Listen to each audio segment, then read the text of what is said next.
Hello friends, आरंभ career अकॅडमीच्या YouTube चॅनलवर तुमच्या सर्वांचे स्वागत आहे। बघा, आपण साफल्य या लेक्चर सिरीजच्या माध्यमातून महाराष्ट्राचा भूगोल हा विषय कव्हर करत आहोत। तर बघा, त्यामध्ये आपण आतापर्यंत 4 लेक्चर बघितले आहेत। एका लेक्चरमध्ये आपण इंट्रोडक्शन टू इम्पॉर्टंट टॉपिक्स बघितलं, त्यानंतर आपण ओळख महाराष्ट्राची बघितलं, त्यानंतर आपण महाराष्ट्राच्या राजकीय भूगोलाला सुरुवात केली, त्यामध्ये आपण प्रशासकीय विभाग बघितला, त्यामध्ये आपण जिल्हे, तालुके, प्रशासकीय विभाग क्रमाने हे सर्व बघितले। आज आपल्याला सुरू करायचं आहे प्रादेशिक विभाग। तर बघा, सर्वात आधी तुम्हाला प्रादेशिक विभाग शिकण्यासाठी प्रदेश म्हणजे काय हे माहीत असणे गरजेचे आहे। तर बघा, प्रदेश आपण कशाला म्हणतो, तर एका विशिष्ट भूमीच्या क्षेत्रात म्हणजे विशिष्ट भूप्रदेशात राहणारे लोक ज्यांची संस्कृती सारखी असते, ज्यांची भाषा सारखी असते, ज्यांचे व्यवसाय थोड्याफार प्रमाणात सारखे असतात, अशा प्रदेशाला प्रादेशिक विभाग असं आपण महाराष्ट्राचं वर्गीकरण केलं। तर बघा, महाराष्ट्रात 5 प्रादेशिक विभाग आहे। विदर्भ, मराठवाडा, पश्चिम महाराष्ट्र, कोकण आणि खानदेश हे 5 प्रादेशिक विभाग आहेत। तर बघा, यामधला सर्वात मोठा प्रादेशिक विभाग कुठला, तर विदर्भ, सेकंड नंबर सर्वात मोठा पश्चिम महाराष्ट्र, त्यानंतर मराठवाडा, त्यानंतर कोकण आणि सर्वात लहान आहे खानदेश। म्हणजे सर्वात मोठा प्रादेशिक विभाग कुठला, तर विदर्भ, आणि सर्वात लहान प्रादेशिक विभाग कुठला, तर खानदेश। बघा, आपण आता एक एक प्रादेशिक विभाग अभ्यासणार आहोत। तर सर्वात पहिले आपण अभ्यासू विदर्भ हा प्रादेशिक विभाग। बघा, विदर्भ हा जो प्रादेशिक विभाग आहे हा 2 नदी खोऱ्यांच्या म्हणजे 2 नद्यांच्या दरम्यान जे खोरं तयार झालेलं आहे त्या खोऱ्याचा प्रदेश म्हणजे विदर्भ। तर वर्धा आणि वैनगंगा या 2 नद्यांनी जे खोरं तयार केलं आहे त्या खोऱ्यामधल्या प्रदेशाला आपण विदर्भ म्हणतो। बघा, आता विदर्भात 2 प्रशासकीय विभाग मोडतात, अमरावती प्रशासकीय विभाग आणि नागपूर प्रशासकीय विभाग। ठीक आहे, तर अमरावती प्रशासकीय विभागामध्ये एकूण 5 जिल्हे आहेत आणि नागपूर प्रशासकीय विभागामध्ये एकूण 6 जिल्हे आहेत। असे 5 आणि 6 जिल्हे मिळून विदर्भ हा प्रादेशिक विभाग तयार झाला आहे। याच्यामध्ये एकूण जिल्ह्यांची संख्या किती, तर 5 अधिक 6 म्हणजे 11 जिल्हे। तर एकूण तालुक्यांची संख्या किती, तर बघा, एकूण तालुके अमरावती विभागामध्ये 56 तालुके आहेत आणि नागपूर विभागामध्ये 54 तालुके आहेत। असे एकूण 120 तालुक्यांची संख्या आहे विदर्भ या प्रादेशिक विभागामध्ये। बघा, विदर्भाचा जो अतिपूर्वेकडील भाग आहे म्हणजे हा जो भाग आहे अतिपूर्वेकडील भाग, या भागाला झाडी म्हणून ओळखलं जातं आणि अतिपश्चिमेकडील भाग म्हणजे हा भाग अमरावती विभागामधील काही जिल्हे त्यांना वराड म्हणून ओळखलं जातं। तर बघा, विदर्भ हा जो प्रादेशिक विभाग आहे या प्रादेशिक विभागामध्ये वऱ्हाडी ही बोलीभाषा बोलली जाते। बघा, वऱ्हाडी या बोलीभाषेवरूनच हा जो प्रदेश आहे विदर्भ याला वऱ्हाड सुद्धा म्हणतात। म्हणजेच विदर्भ म्हणजेच वऱ्हाड आणि वऱ्हाड म्हणजेच विदर्भ। ठीक आहे, तर सर्वात मोठा प्रादेशिक विभाग कुठला, तर विदर्भ। सर्वाधिक जिल्हे व सर्वाधिक तालुके असणारा प्रादेशिक विभाग कुठला, तर तो आहे विदर्भ। बघा, अतिपूर्वेकडील भाग म्हणजे झाडी, अतिपश्चिमेकडील भाग म्हणजे वऱ्हाड। ही इन्फॉर्मेशन तुम्ही लक्षात ठेवायला पाहिजे। बघा, आणि हे पण लक्षात ठेवा की 2 प्रशासकीय विभाग जे आहेत अमरावती प्रशासकीय विभाग आणि नागपूर प्रशासकीय विभाग यामधले सर्व जिल्हे आणि सर्व तालुके कुठे येतात, तर विदर्भ किंवा वऱ्हाड या प्रादेशिक विभागामध्ये ते मोडतात। आता ह्या ज्या 2 नद्या आहेत वर्धा आणि वैनगंगा नद्या, ह्या 2 नद्या आहेत ह्या दक्षिण वाहिनी नद्या आहेत। ठीक आहे, या नद्यांनी जे खोरं निर्माण केलं त्या खोऱ्याला आपण विदर्भ म्हणतो आणि वर्धा आणि वैनगंगा नद्यांचं जे खोरं आहे ते खनिज संपत्तीसाठी प्रसिद्ध आहे। बघा, पूर्व विदर्भात बोलली जाणारी भाषा आहे झाडी बोलीभाषा आणि पश्चिमेकडील भागात बोलली जाणारी भाषा आहे वऱ्हाडी बोलीभाषा। ठीक आहे, तर वऱ्हाडी बोलीभाषा बोलणारा प्रदेश जास्त आहे त्यामुळे विदर्भालाच वऱ्हाड असे सुद्धा म्हणतात। बघा, आपण क्षेत्रफळाने बघूया। विदर्भाने महाराष्ट्राचे क्षेत्रफळ बघा, महाराष्ट्राचे एकूण क्षेत्रफळ आहे 3,07,713 स्क्वेअर किलोमीटर।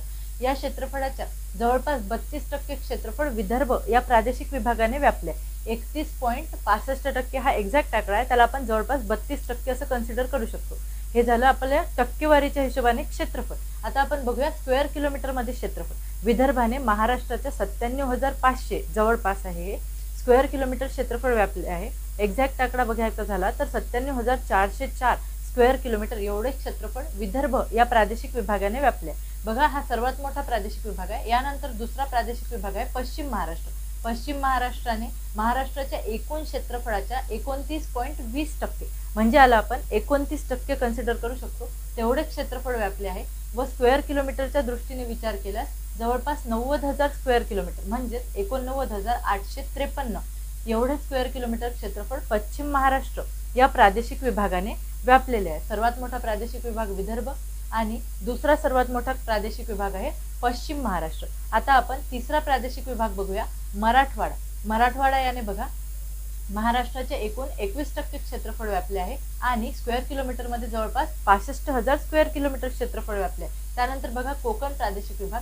कोकण प्रादेशिक विभागाने महाराष्ट्राच्या 10%, एक्झॅक्ट आकडा आहे 9.98% एवढे क्षेत्रफळ व्यापले आहे आणि स्क्वेअर किलोमीटर मध्ये बघायचं झाल्यास 30,728 म्हणजे 30,800 स्क्वेअर किलोमीटर एवढे क्षेत्रफळ व्यापले आणि सर्वात लहान प्रादेशिक विभाग आहे खानदेश प्रादेशिक विभाग, याने महाराष्ट्राच्या 8% क्षेत्रफळ व्यापले आहे आणि ते आहे जवळपास 25,000 स्क्वेअर किलोमीटर म्हणजे 24,915 स्क्वेअर किलोमीटर एवढे क्षेत्रफळ व्यापले। बघा आपल्याला प्रादेशिक विभागांचा क्रम विचारला जातो, म्हणजेच क्रम म्हणजे कसा क्रम तर क्षेत्रफळानुसार क्रम। तर बघा तुम्हाला यासाठी काय माहित असणं गरजेचं आहे, एक तर टक्केवारीमध्ये क्षेत्रफळ माहित असणे गरजेचे आहे किंवा स्क्वेअर किलोमीटर मध्ये क्षेत्रफळ माहित असणे गरजेचे आहे। त्यामुळे आपण इथे बघितलं विदर्भ, मराठवाडा, पश्चिम महाराष्ट्र, कोकण आणि खानदेश हे 5 प्रादेशिक विभाग आहेत। बघा आपण आता दुसरा प्रादेशिक विभाग बघत आहोत, पश्चिम महाराष्ट्र प्रादेशिक विभाग। बघा पश्चिम महाराष्ट्र प्रादेशिक विभाग हा क्षेत्रफळाने दुसरा सर्वात मोठा प्रादेशिक विभाग आहे। बघा आता भीमा आणि कृष्णा नदी खोऱ्याच्या दरम्यानचा जो प्रदेश आहे तो पश्चिम महाराष्ट्र म्हणून ओळखला जातो। याच प्रदेशाला देश असे सुद्धा म्हणतात। बघा याच्यामध्ये 2 प्रशासकीय विभाग मिळून पश्चिम महाराष्ट्र हा प्रादेशिक विभाग बनलाय। तर 2 प्रशासकीय विभाग कुठले तर पुणे प्रशासकीय विभाग आणि नाशिक प्रशासकीय विभाग। बघा नाशिक प्रशासकीय विभाग हा नाशिक प्रशासकीय विभागामधले 3 जिल्हे खानदेश म्हणून ओळखले जातात, तर 2 जिल्हे पश्चिम महाराष्ट्रामध्ये मोडतात।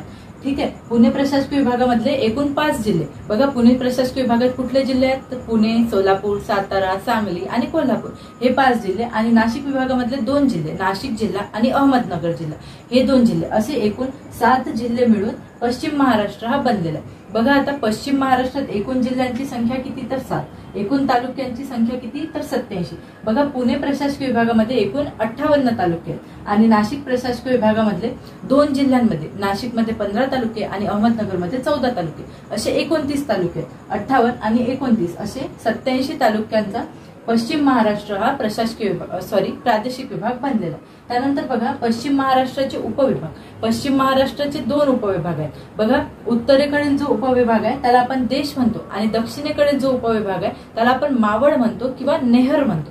बघा आता मावळ किंवा नेहर या शब्दाचा अर्थ काय होतो तर त्याचा अर्थ होतो 2 नद्या दरम्यानचा प्रदेश। आता 2 नद्या म्हणजे भीमा आणि कृष्णा ह्या 2 मोठ्या नद्या आहेत, यांच्या दरम्यानचा प्रदेश म्हणजे यांनी जे खोरं तयार केलं आहे त्या खोऱ्याच्या दरम्यानचा प्रदेश म्हणजे पश्चिम महाराष्ट्र। अशा आता भीमा आणि कृष्णा नदीच्या खूप साऱ्या उपनद्या आहेत, त्या उपनद्यांनी पण वेगवेगळे प्रदेश निर्माण केले आहेत। असे एकूण 24 प्रदेश किंवा त्यांना म्हणतात 24 नहर किंवा 24 मावळ, अशा 24 मावळांचा मिळून हा एक पश्चिम महाराष्ट्र किंवा देश हा प्रादेशिक विभाग बनलेला आहे। ठीक आहे, त्यानंतर या भागात बोलली जाणारी भाषा कुठली आहे तर पश्चिम महाराष्ट्र या प्रादेशिक विभागात बोलली जाणारी भाषा आहे मावळी बोली। प्रादेशिक विभाग आहे मराठवाडा प्रादेशिक विभाग। बघा मराठवाडा प्रादेशिक विभाग हा जो विभाग आहे हा गोदावरी आणि मांजरा नदी खोऱ्याच्या प्रदेशाने व्यापलेला आहे। ठीक आहे, तर याच्यामध्ये मराठवाडा हा प्रशासकीय विभाग आहे, म्हणजे मराठवाड्यामधले 8 जिल्हे आणि 76 तालुके मराठवाडा या प्रादेशिक विभागामध्ये येतात। अति उत्तरेकडील भाग जो आहे तो आहे अजिंठाचा भाग आणि दक्षिणेकडील भाग जो आहे तो आहे बालाघाटचा भाग। ठीक आहे, आता मराठवाड्यात बोलली जाणारी बोलीभाषा कुठली तर मराठवाडी भाषा किंवा काही जिल्ह्यांमध्ये पहाडी ही बोलीभाषा सुद्धा बोलली जाते। हा तिसरा मोठा प्रादेशिक विभाग आहे। बघा मराठवाड्याचे आपण क्षेत्रफळ बघितलेच आहे, किती आहे जवळपास 21% महाराष्ट्राच्या आणि 64,813 स्क्वेअर किलोमीटर एवढे क्षेत्रफळ व्यापले। बघा मराठवाडा हा जो प्रादेशिक विभाग आहे हा निजामाच्या राज्यामधून घेण्यात आलाय, म्हणजे पूर्वीचे जे हैदराबाद संस्थान होते त्या हैदराबाद संस्थानामधील हा मराठवाड्याचा प्रदेश आहे, जो नंतर मराठवाडा म्हणून ओळखण्यात आला व महाराष्ट्रात त्याचा समावेश करण्यात आला होता। ठीक आहे, तर याच्यामध्ये तुम्हाला काय काय लक्षात ठेवायचं आहे, एकूण जिल्हे किती 8, एकूण तालुके किती 76, उत्तरेकडील भाग म्हणजे अजिंठाचा भाग, दक्षिणेकडील भाग म्हणजे बालाघाटचा भाग, त्यानंतर बोलली जाणारी भाषा पहाडी किंवा मराठवाडी आणि तिसरा मोठा हा प्रादेशिक विभाग आहे। यानंतर आपण बघूया कोकण प्रादेशिक विभाग। बघा नेक्स्ट प्रादेशिक विभाग बघूया कोकण प्रादेशिक विभाग। कोकण प्रादेशिक विभाग महाराष्ट्राच्या या भागात म्हणजे पश्चिमेकडच्या भागात वसलेला आहे। तर बघा दमणगंगा ते तेरेखोल नदीपर्यंतचा जो भाग आहे त्याला आपण कोकण म्हणून ओळखतो। कोकण हा प्रशासकीय विभागातील एकूण जिल्हे व तालुके सर्व मिळून कोकण हा प्रादेशिक विभाग बनले। बघा कोकणात एकूण 7 जिल्हे आहेत आणि एकूण 50 तालुके आहेत। ठीक आहे, क्षेत्रफळ किती आहे महाराष्ट्राच्या 10% आणि 30,728 स्क्वेअर किलोमीटर एवढे क्षेत्रफळ कोकण या प्रादेशिक विभागाने व्यापले। तर बघा आता हे आपण बघितलंच आहे। त्यानंतर कोकणात बोलल्या जाणाऱ्या भाषा बघा, कोकणात कोकणी भाषा बोलली जाते, मालवणी भाषा बोलली जाते, ठीक आहे। त्यानंतर आगरी भाषा बोलली जाते। बघा कोकणामध्ये आपल्या सर्वांनाच माहिती आहे की आगरी कोळी ही जमात तिथे प्रामुख्याने आढळते, तर त्यांची बोलीभाषा आहे आगरी बोलीभाषा। आगरी बोलीभाषा उत्तर आणि मध्य कोकणात जास्त प्रमाणात बोलली जाते।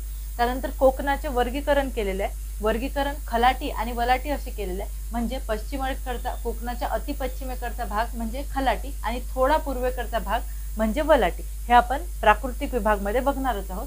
त्यानंतर बघा उत्तर कोकण, मध्य कोकण आणि दक्षिण कोकण असे देखील कोकणचे वर्गीकरण करण्यात आले आहे, हे आपण पुढे शिकणारच आहोत, ठीक आहे। हे आहे कोकण हा प्रादेशिक विभाग। बघा कोकण हा प्रादेशिक विभाग चौथा मोठा प्रादेशिक विभाग आहे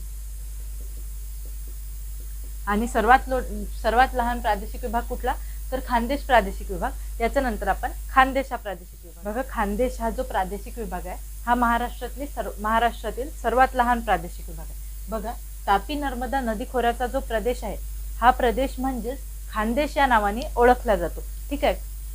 त्यानंतर बघा नाशिक या प्रशासकीय विभागामधील 3 जिल्हे आहेत, जळगाव, धुळे व नंदुरबार। या 3 जिल्ह्यांनी खानदेश हा प्रदेश निर्माण केलेला आहे। इथे बोलली जाणारी भाषा कुठली, तर अहिराणी किंवा ऐरणी ही भाषा खानदेश या प्रादेशिक विभागामध्ये बोलली जाते। बघा आता क्षेत्रफळाने खानदेश या विभागाने महाराष्ट्राचे 8% क्षेत्रफळ व्यापले व जवळपास 25,000 स्क्वेअर किलोमीटर एवढे क्षेत्रफळ खानदेश या प्रादेशिक विभागाने व्यापले।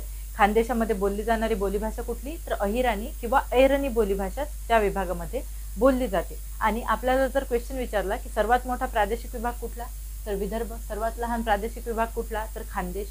क्षेत्रफळाने विचारले तरी हेच 2 उत्तर येतील। आणि सर्वाधिक जिल्ह्यांची संख्या कुठल्या विभागामध्ये सर्वाधिक आहे, तर ती आहे विदर्भामध्ये। सर्वात कमी जिल्ह्यांची संख्या कुठल्या विभागामध्ये आहे, तर ती आहे खानदेश या प्रादेशिक विभागामध्ये।